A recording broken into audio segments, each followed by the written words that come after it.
Okay, let's now work with a point group. This is the first stage of any civil 3D project, any construction project, since we can represent all the elements in a construction site with points. Each point has a coordinate. It will depend on the projection system that you'll use. There are many projection systems. You have, for example, the geographic projection, which works with latitude and longitude. You can also have UTM, which represents the distances in meters, and it's divided in different zones, UTM zones. And you can have the horizontal and vertical distance between 2 points in meters. And depending on which country are you located, you have a particular data set, a particular projection and datum. I'm going to work with an example of coordinates.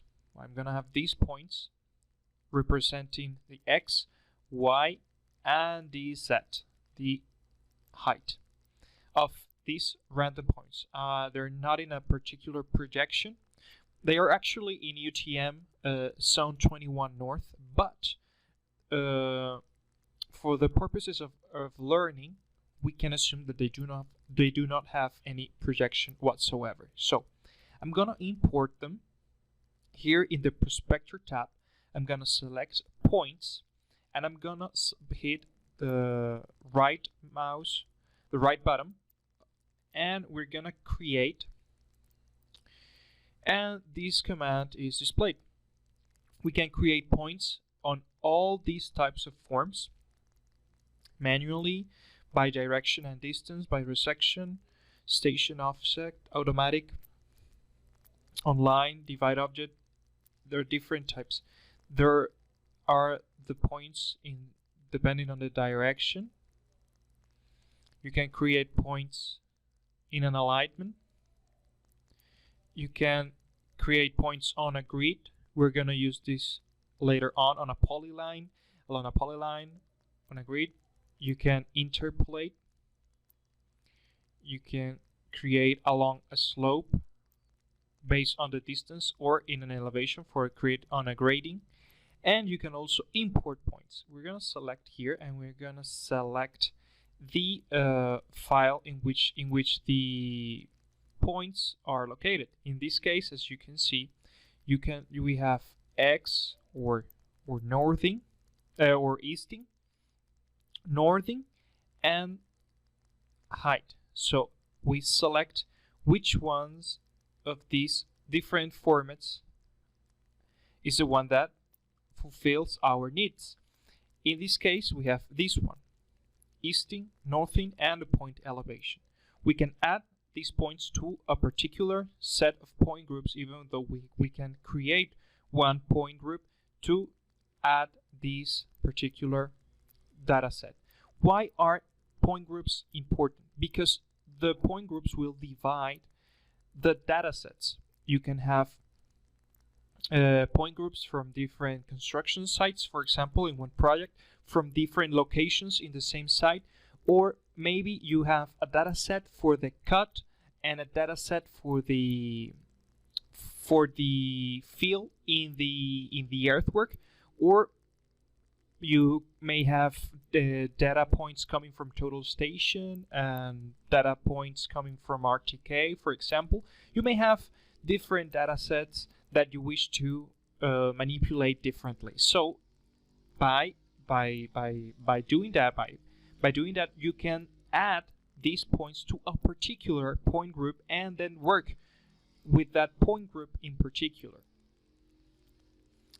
That way, you're going to be able to model the surface of a particular data set, or create some alignments or profiles in that particular data set. So in this case, I'm going to select this format, but if you wish, you can create a new format here in Manage Formats. You have all these types of formats. Check out that you can have it comma delimited or space delimited, and you can create a new one at user point file. In this case, you can name these the as you wish. We can name it a test format, a default extension that you wish to have. You can import a CSV or a TXT or a XYZ file. Generally, we work with TXT and CSV, comma separated values.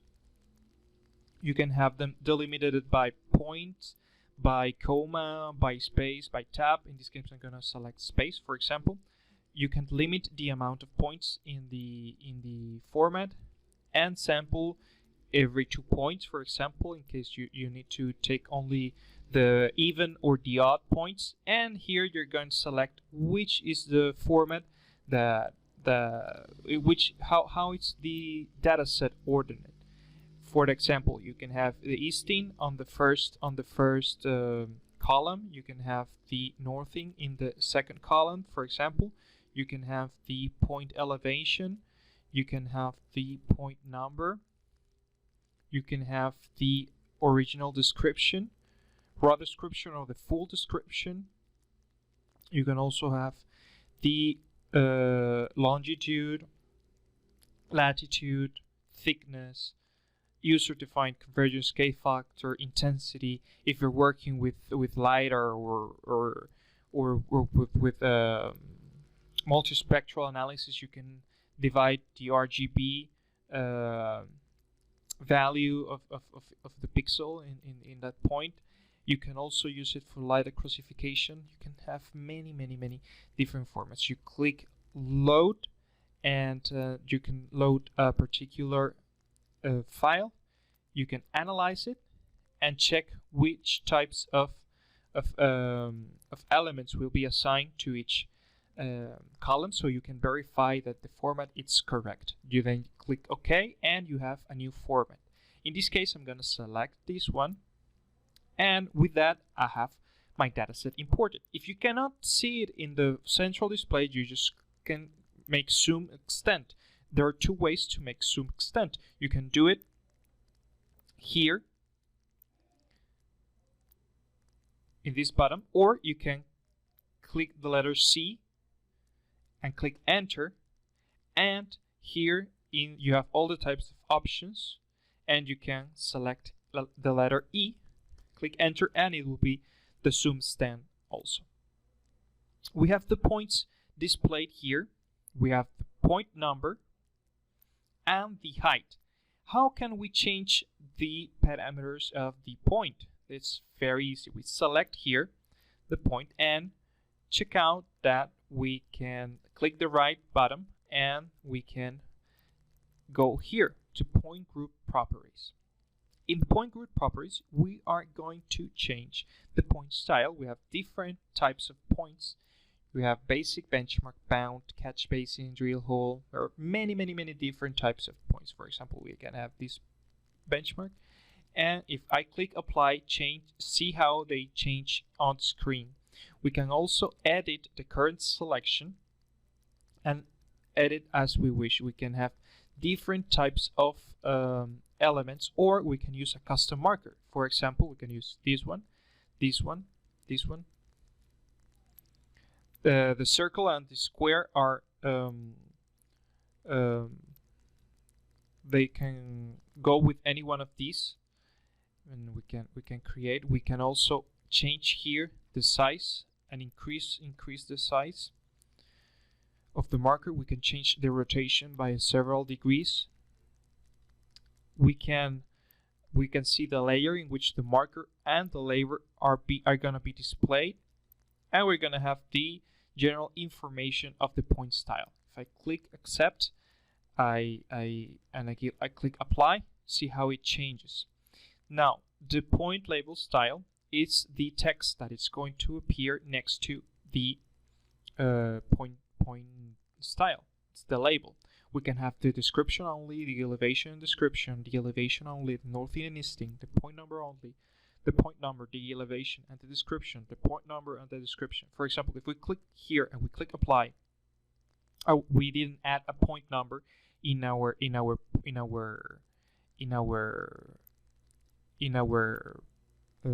data set. So In this case, it's not going to appear. But if we select elevation and description, we can see that we have now the elevation. If we click point number only, let's check out that we have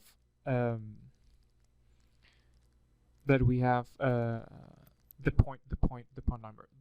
point number, elevation, and description. If we click apply, we have these. So we can edit the current selection, and here in the component name we can change all the programmation of each one of these particular datasets. For example, in the point description, we can check out if the visibility is true or false. If it's false, we can't. We're gonna see the changes displayed. What is the point description? Sometimes where you are surveying, you save a point, such as, for example, a tree or a road or the corner of a building, for example, and you add a description to your particular point.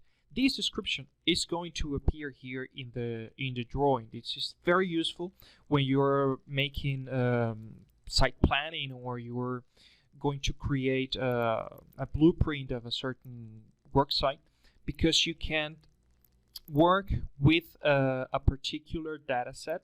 For example, I'm only keeping the trees of this, and you can make some planning with the trees, for example, and you can have that point description being displayed so you can better guide yourself during the use of this software. You can also use an anchor component, anchor it to the point elevation or to the point number. That means that it's going to be on the same position as the point number, for example, or the point elevation, for example. You can select where you can anchor this element here, for example, in the bottom left, in the top left, in the middle center. You're anchoring the point description to the point elevation. That means that they're gonna be linked in a certain way. You can change the text height, for example. If we click here, apply, you will later on see how the text is going to get bigger. You can select a rotation angle, the attachment. If you want an X offset, for example, 0.5, that means it's going to be displayed 0.5 millimeters to the right. If you click negative, it's going to be displayed to the left. That's the same for the northing offset. You can have a particular color, a line weight, a maximum width. You can include a border into it. You can select that type of border. In case we click true, we can have a circular or a rounded circular border. You can have a background mask. That means it's going to mix with the background. You can have a gap of that border regarding to the. It's going to be displayed here. It's the gap between the border and the text per se. See, if we check out a larger gap, it's going to appear more separate. The line type and the line weight. Also, you can change the content of the element. For example, you have the full description, but you can also add a text, for example, if you wish. For example, the description belongs to a certain project. Let's assume that that particular project is abbreviated in your company with the letters DS, for example, and you want it to appear in that every description has a DS, or a best example. I think this one is a best example. We have the point elevation. And we appear that we want it to appear with the units. So that means that we're gonna have meters here expressed next to the elevation, for example.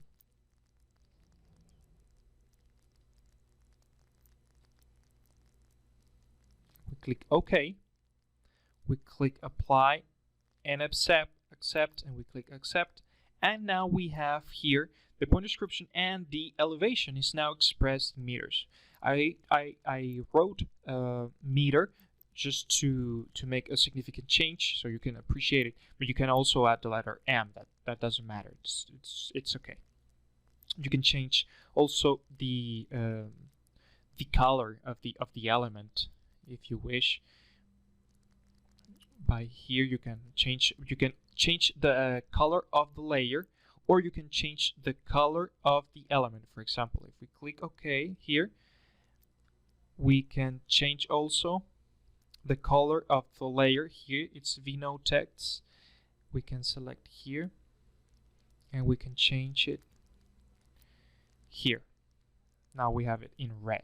The text normally is saved in the Vino text layer, so you can change it. And these elements you can check out as we saw it earlier, but you can check here in display that they're in this particular layer. So you can also here change the color of the label and of the marker, the label and the marker, for example, and you have it all in red. That's regarding the points. So now let's add some random points so we can create a surface.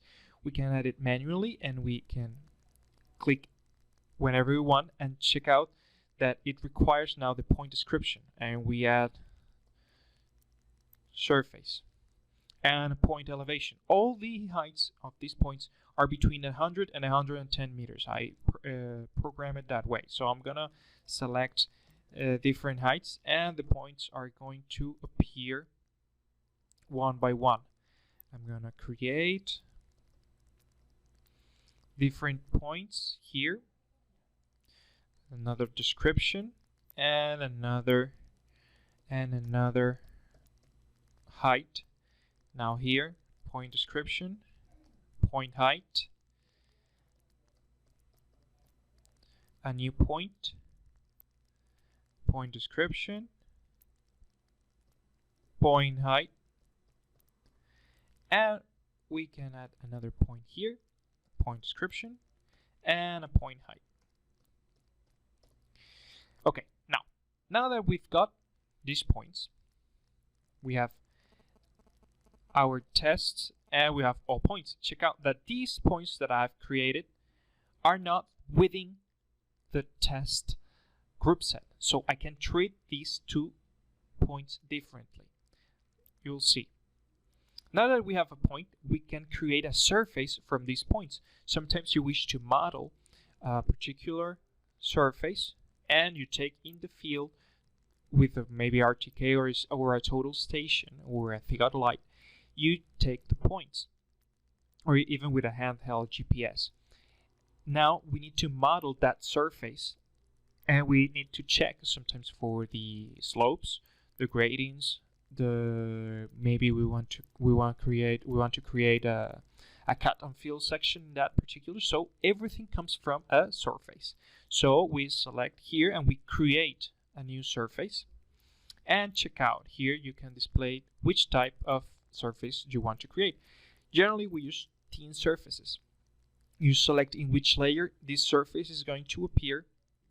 You can name it, or you can use a counter. For example, if we use this test surface, you can change the style. When we click here, we see the style of the surface. So we're gonna edit it so we can see. We're gonna display the border, major contours, minor contours. We can also display the slopes, the elevation, the direction, the point, the triangles. We can also change here. We can change the contour intervals here. We have a base elevation of 0 and minor intervals at 2 and major intervals at 10. But we can change these, for example, to 1 and 5, or to 1 and 2, depending on what you want. We can display the depression contours, and we can smooth the contours in case we check through. We can increase here the amount of smoothing that these contours are gonna have. We can also change here the parameters of the points, the triangles, and a summary of the of the surface. We can change here where we're going to display.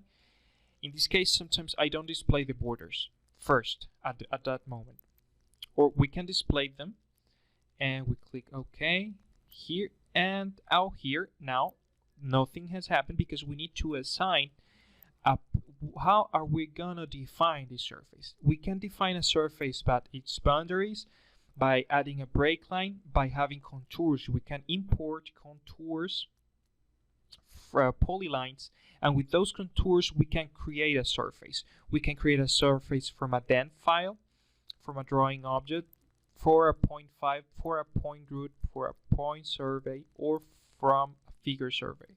In this case, we're gonna select point group, and we're gonna add. Check out that we can have either the test, which are these points, or we can have all points. I'm gonna select all points so we can see how all of them are modeled, and once that's done, a new surface has been created.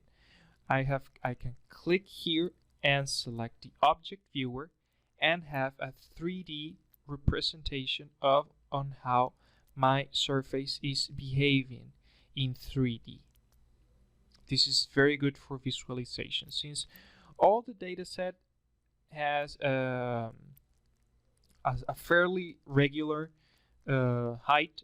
You can see that it doesn't have any particular let's shall say form. It's really flat. I wanted to create a flat surface that you can model. In this case, check out that here we can select this style, the viewing style of the, gonna select from the bottom, from top, the different types of visualizations of the 3D object.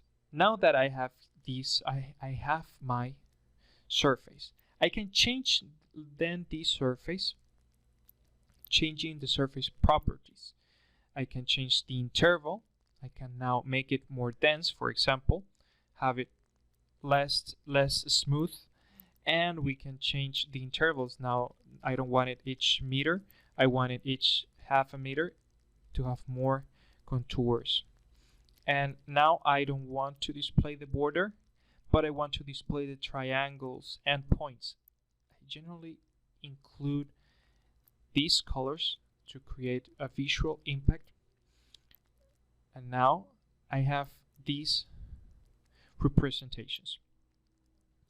Check out that I have now more contours, and I have the triangulations that the software used for creating the surface. This is very important because this triangulation can be edited, so you can select which interpolations, which distances are gonna be taken from the software to model this element. You can edit here. You can add a line, delete a line, add a point, delete a point. You can, for example, if we click here, select, and we delete a line, and we click, for example, this one, that means that the software is not going to take this line, for example, for the interpolation. That have some problems because now you cannot interpolate these curves because you have no data here. You can also select other types of lines and delete it.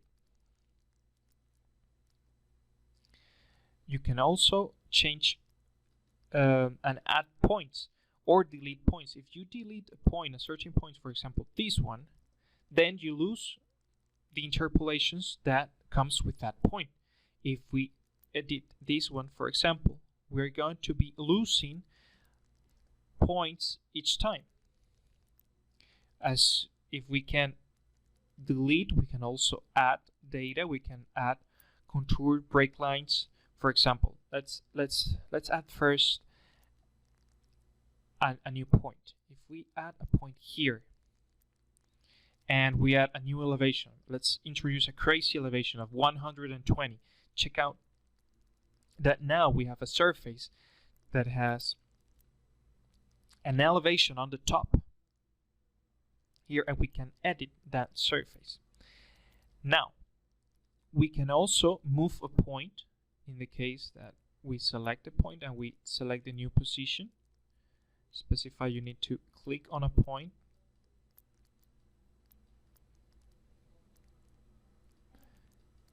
And you can move it and change it into a new position. You can also minimize flat areas, raise the surface to all elevations. We can add, for example, 5 meters.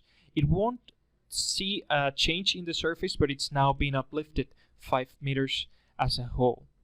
That comes, for example, when you have datum differences. You want to take it to a new datum, and you can add or subtract a fixed amount of height.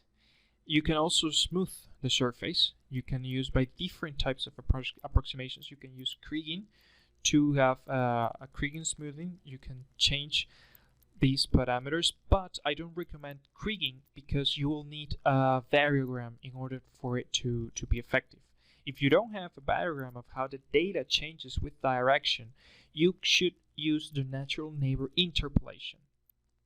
You can base it on grid, on centroids, on random points, or on edge midpoints. Each one of these has its particular advantages and disadvantages. I sometimes use a grid-based. I divide the surface in a regular grid. I select the spacing. For example, I want it to be sampled at each 10 meters in the X and 10 meters in the right. I want the grid to be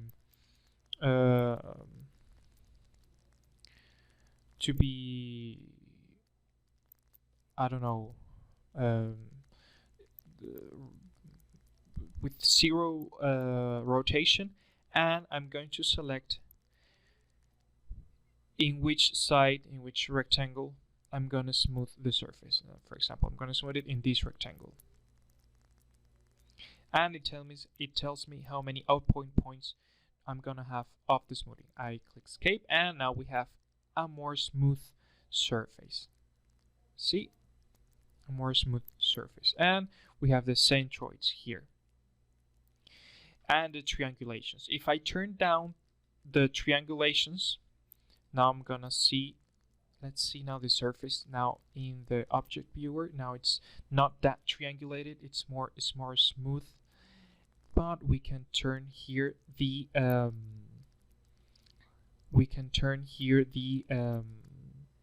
triangles and the points. So that way we are seeing only here the contours. Here now we have a new contour that it's more eye-catching and that you can present. Now, if we want to insert the labels of each contour, we check here in Annotate, Add Labels. From the surface, check out that you have all these options. We're going to Surface, Contour. We can check and mark a single contour one by one, which I recommend because you can create a random and beautiful annotation of your surface, not being too much of saturation. But you can also change here and add multiple contours on a particular line, and the software is going to include that the contour value in that particular direction. What other thing can you do with a surface? You can also add data. You can, for example, add a boundary, a break line, or a contour. For example, if we add a boundary, let's assume that we want to only to display the contours in this area. So if we add a boundary, let's call it boundary. It's an outer boundary, not destructive break line, and we select this. The surface is going to be displayed only in the area that we have selected. And you may ask me, what is the difference of a break line and a boundary? A boundary can display a surface only in that particular area that we wish, but a break line, it's going to modify that particular surface. And check it out, you can create, for example, a wall from a surface.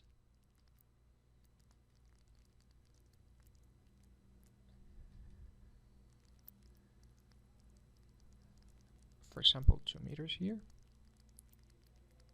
Oh, 2 meters. And we can now have, check it out here, we now have a wall in the surface. And check it out, now we have created, it resembles to something. Yes, it resembles to a grading. We are going to use the break lines a lot in earthworks, and they're going to be pretty useful in those particular matters. What else can you create? We can import contours and define and create as a surface. We can create a surface from a DEN file. You can also apply and have a visibility check, for example, point to point. That it's, we can review it in a different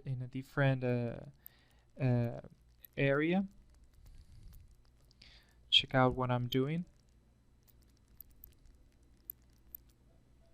We are using the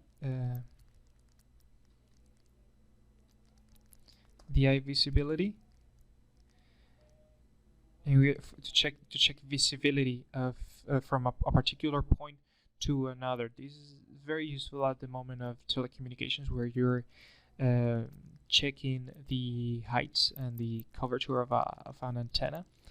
You can create a profile. We're going to see the profiles later on in the course when we are seeing the cut and fill section, and that's basically all the basic of a surface. I can show you a little more.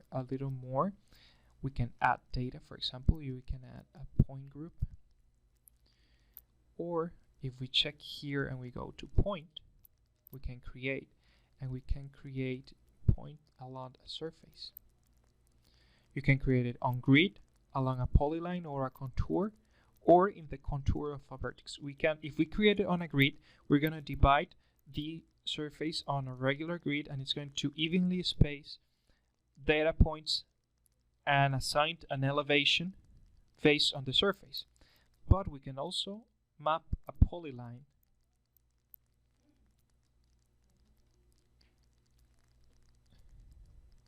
you can select a point description, but for that to work you need a surface that is divided in different polylines. So in this case the surface is united, so we cannot use it on a polyline. A polyline needs to be divided. For example, if we create this, we create a polyline here, for example.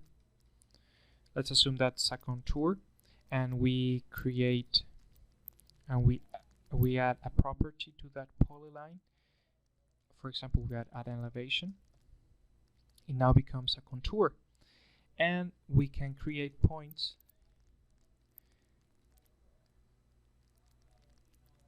We have, for example, a distance of, I don't know, 1 meter. So we select this polyline,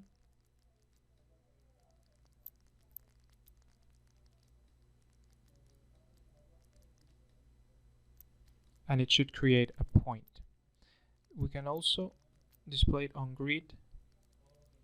We select the grid base point, we select the rotation, which is 0. The grid spacing is 5 meters, and the grid spacing in the y direction is 5 meters. And the upper right corner of the point is, and we create a point description, for example. And it's gonna ask for a point description of each point, but we can select that automatically here. And in the point identity, point creation. The default description, we can add it here, and we can have a default description. So, and a default elevation. But we want it to be on the surface. So with that being said, you can have an automatic prompt of descriptions and automatic prompt of elevation. And that being said, now we can have here, we select a base point, a rotation, a grid spacing. Let's use a larger grid spacing, and an upper section for the grid. Yes, and now we have an evenly distributed points on this particular surface that we can check, and they belong to the surface, and they have the elevation of the surface. This is great because when you want to resample a surface, this tool comes very handy for surface modeling.